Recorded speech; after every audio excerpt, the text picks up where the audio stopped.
So the transfer case broken. I don't know how that would happen.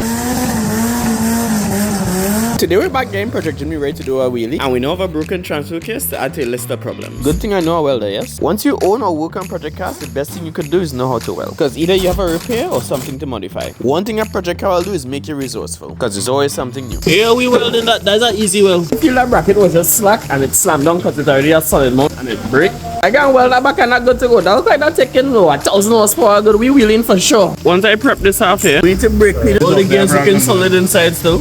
Yeah man, that's good to wheelie. We're good to go. We're missing this chunk here, but I'm a welder. We know to fill them. I recently had someone ask me to show them how to weld. How many of you all interested in this? Big man thing, if enough of you all interested, I'll make something happen. Just leave a comment below. This is where the missing piece was. I see how dirty here is. The transfer case was always compromised, you know. That means it wasn't the burnout that broke the transfer case. And it's a good thing because if I tried to wheelie on it, just so it was breaking too. So if you ask me, I really get through. Now that everything lined up, we're gonna weld as much as we could. Then we'll take out bracket and weld the entire thing. Really and truly, I don't think it's gonna be hard to make the Jimny wheelie, you know. With how short the Jimny is, as we add power, the wheels going up for sure. For some old crummy aluminum, this welding, no stop pinholes and thing. Now that the transfer case is repaired, we could finally get back to the original stuff that was planned. So right now, you teeth my brakes and everything one time. I've gone with your rim and your brake. Everything gone, you know.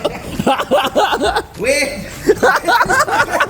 Big man thing, this little sketchy, you know. And we look and all still not saving you. If you're wondering, we side quest from fixing the brakes and we're going to weld up the diff. Yeah, I know, ADHD is a... Yeah, and truly, I don't know if this diff are oil in it, you know. You know, for a project car, man, since I get this Jimny, I ain't checked no other fluids other than engine oil. That's the most important one anyway, right? What's all of this string strong looking thing here? Anybody know if I could weld up this diff? We'll put the Jimny in the lift to fix the brakes. And all kind of other thing happen. We have broken transfer case. Then notice the diff is bad. This thing just snowballing and snowballing. Would it ever be finished?